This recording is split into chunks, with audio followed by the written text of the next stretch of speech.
It's time for Over There with Mirella Rastorfer. Mirella is our European correspondent. She joins us weekly.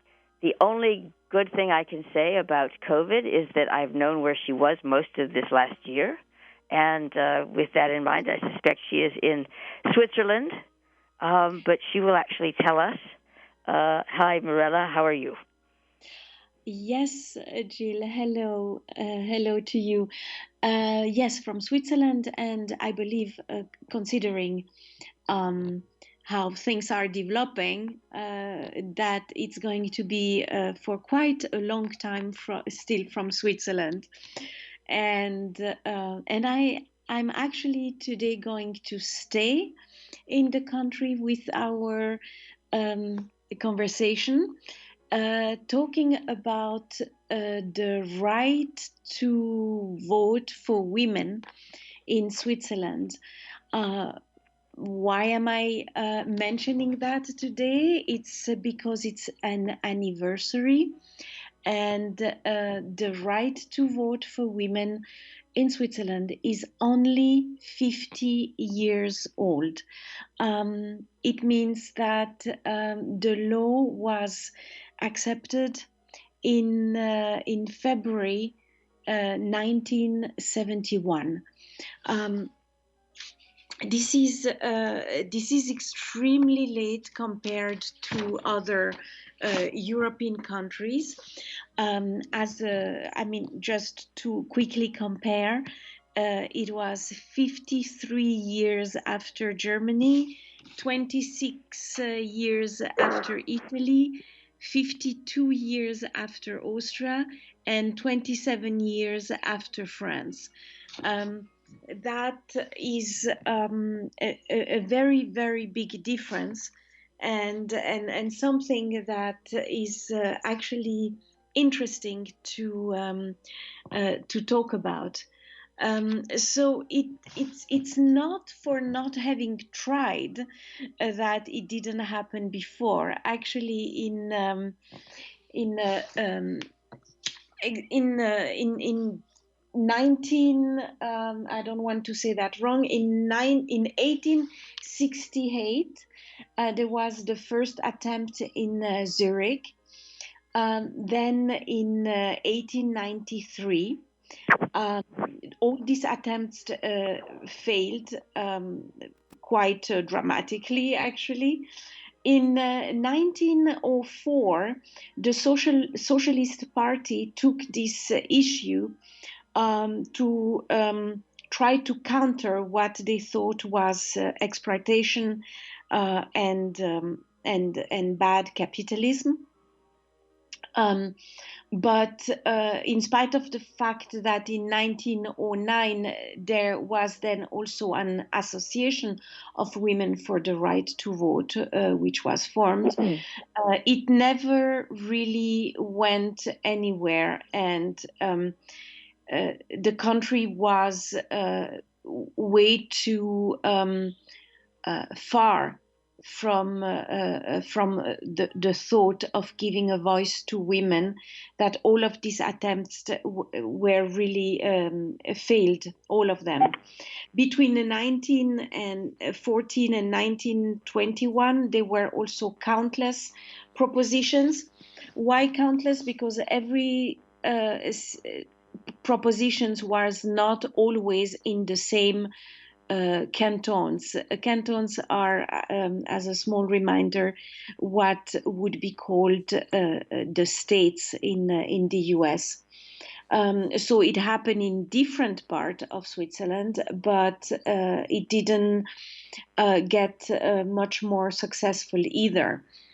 Then in the 30s, the economic crisis and the rise of fascism um, didn't help the cause either, because that was exactly the time where men thought that the right place for women to be was at home, taking care of their children. Um, in the 40s, then it was tried again. As you can see, for many, many years, there were really many attempts to get the right to vote, but none succeeded. It's only in 1959, 1960 that two or three states in Switzerland gave the right to vote, but only locally, on basically on a state level.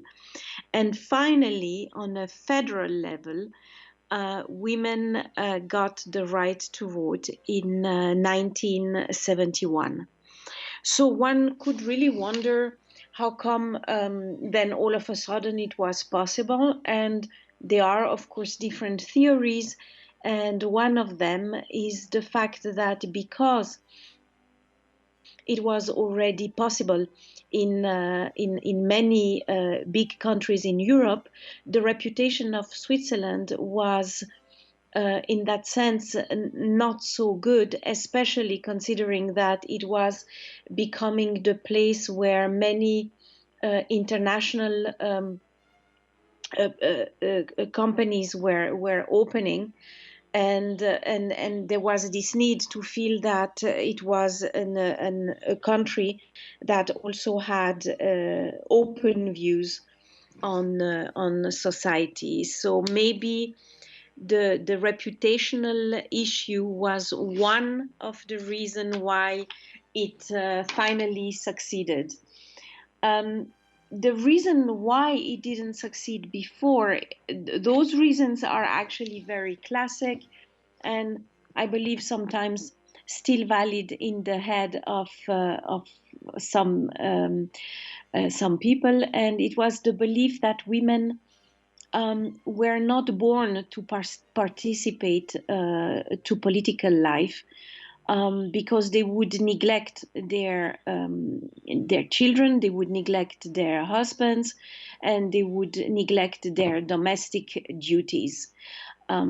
So basically, women were for a very, very long time seen as mothers and wives, and but not necessarily as independent beings who could have their own valid opinion in the social and political spheres. Another common also reason was hysteria. That comes a little bit back in every text that I read about the subject, and it's this feeling that basically women are too emotional. They are to the point of getting often enough hysterical, and that would take away from them the possibility to think straight and to make any valid decision in terms of politics.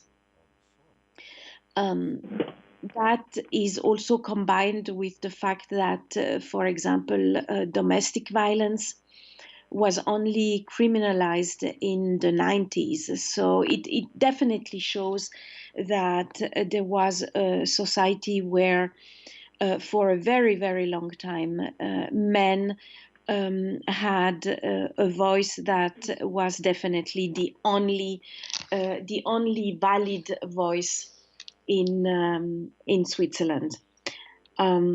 It's now a 50 years anniversary. One gets the feeling that this is really, in a way, a very short amount of time, and especially compared to the rest of Europe. So that would be for history and for some kind of anniversary in Switzerland.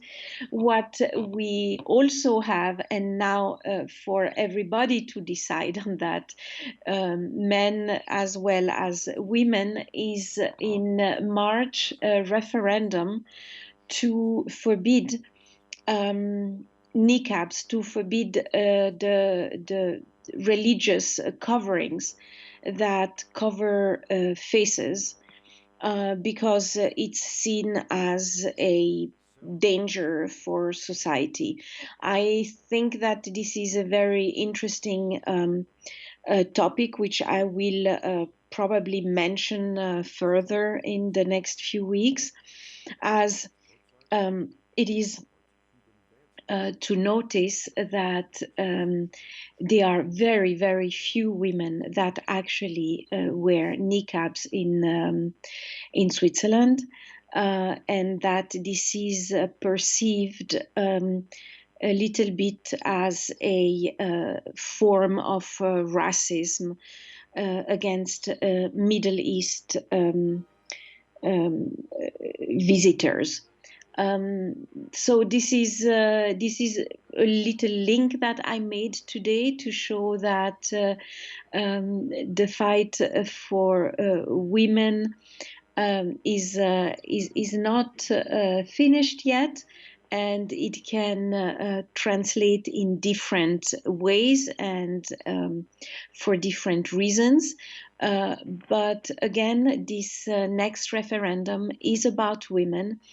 And is about the right for women to dress basically the way they want to. Of course, linked to, in this case, to a specific religion. But it's going to be very interesting to see how people are going to react to this referendum, as one does have the feeling that societies are evolving now, especially fast, and that it's not going to take another 50 years, I believe, for women to have another position in our societies, generally speaking. And we will have to see how well the men, or how much the men have learned in 50 years. Yes, we'll see about that. Thank you very much, Mirella Rastorfer, over there. My pleasure.